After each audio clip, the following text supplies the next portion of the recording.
तो बच्चों, आपका स्वागत है क्रम्स ऑफ क्लास में। आज हम पढ़ेंगे एक्सरसाइज 8.2 का फर्स्ट क्वेश्चन। मैंने 8.1 पूरी करा दी। अब इसका क्या कहते हैं 8.2 होगी, सीक्वेंस एंड सीरीज़ का, क्लास 11th का। इसमें अब हमारा पहले क्या कहते हैं एपी में हो रहा था, इसमें अब हमारा जीपी में होगा। इसने बोला find the 20th and nth terms of the GP 5/2, 5/4 and 5/8 कि ये जीपी है, ज्योमेट्रिक प्रोग्रेशन। हमारी एपी अरिथमेटिक प्रोग्रेशन से अलग होती है। इसमें हमारा क्या कहते हैं ए हमें दे रखा है, इसकी हमें 20th टर्म निकालनी है, A20 निकालनी है। तो ए हमारी फर्स्ट टर्म इसमें भी वही रहती है, A = 5/2।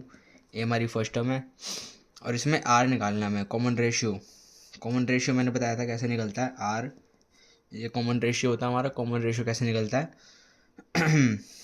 Second term upon first term, ऐसे निकलता है। तो इसका क्या कहते हैं सेकंड टर्म कौन सी है, 5/4। ये रही first second third A3 A4। इसको हम कैसे लिखते हैं, A2/A1। हमारी सेकंड अपॉन फर्स्ट है ना। और हमारी जीपी का वो क्या कहते हैं, हम एक सीक्वेंस को अब जीपी कहते हैं जब हमारी R1 R2 के बराबर आ जाए। R1 हम ऐसे निकालते हैं, R2 हम निकालते हैं A3/A2।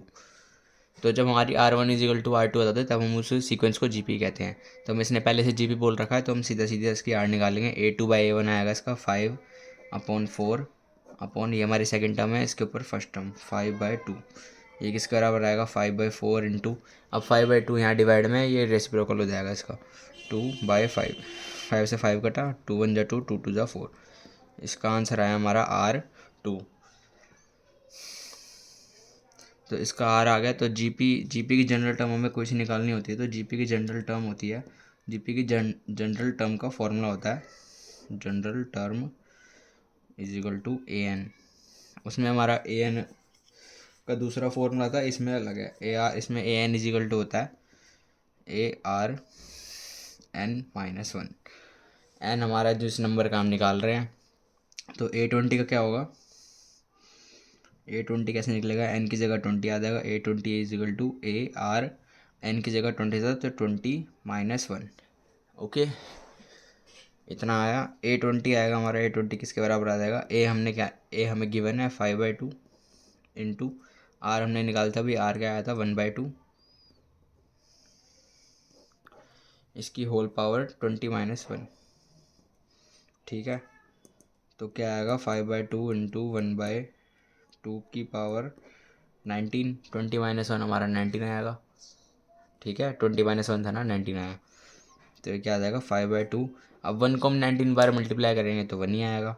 अब 2 को हम 19 बार अपने आप से मल्टीप्लाई करेंगे, 2 की पावर 19 आ जाएगा। अब हमें दिख रहा है इन दोनों के 2, ये यहाँ पे 2 है, इसकी पावर 1 ही है हमारी। कोई भी सिंगल नंबर होता है उसकी पावर 1 ही रहती है। तो हमारा इसका आंसर क्या आ जाएगा 5 × 5 आ जाएगा हमारा। और 2 की पावर 19 है और 2 की पावर 1 है, दोनों के बेस सेम है, तो इनकी पावर क्या हो जाएगी, ऐड हो जाएगी। तो 2 की पावर 2 ही रहेगा और 2 की पावर 20। ये हमारा आंसर, इसकी 20th टर्म ये आएगी। ये सॉल्व मत करना आप, क्योंकि पीछे भी आपका आंसर ऐसे दे रखा है और ये ज़्यादा नंबर का भी नहीं है, तो उसको पूरा सॉल्व करके दिखाना है। यहाँ पे छोड़ोगे नंबर मिल जाएंगे आपको। 5 की 20 आ जाएगी पावर। अब इसकी nth टर्म भी बोला था उसने, तो nth टर्म क्या होगी इसकी,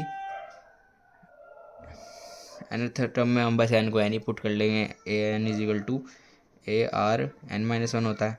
अब nth टर्म निकालनी है, तो a की वैल्यू क्या थी हमारी, क्या की बनती है 5/2, और r की वैल्यू क्या थी 1/2, इसकी होल पावर n-1। तो इसको कैसे दिखाएंगे हम, सीधा आ जाएगा 5 की पावर 5/2 इंटू 1 की पावर n-1 और 2 की पावर n-1। तो 1 की पावर n-1 कुछ भी आएगी, 10 हो तो 1 ही आएगा। तो इसको क्या लेंगे, इसको क्या कहते हैं 1 की पावर n-1 1 ही आएगा हमारा। 5 से मल्टीप्लाई आएगा तो 5, और 2 की पावर यहाँ पे 2 सिंगल है, 2 की पावर 1 होगी। यहाँ पे सिंगल सिंगल हमारा डिजिट होता है, उसकी पावर 1 ही रहती है। तो 2 की पावर 1 है, तो 2 की पावर इन दोनों के बेस से में मल्टीप्लाई में, तो इनकी क्या होंगे, ये पावर हमारी ऐड हो जाएगी। तो 2 की पावर बेस सेम ही रहेगा हमारा n-1, और 2 की पावर 1 था +1। ये किसके बराबर आ जाएगा 5/2 की पावर n, एक n-1 और +1, -1 और +1 क्या हो जाएगा 0। तो हमारा क्या आ जाएगा 2 की पावर n। तो हमारी nth टर्म भी आ गई और हमारी 20th टर्म भी आ गई A20। मैं आशा करता हूँ आपको क्वेश्चन समझ आया होगा। करण दो क्लासिक को लाइक शेयर सब्सक्राइब करें। धन्यवाद।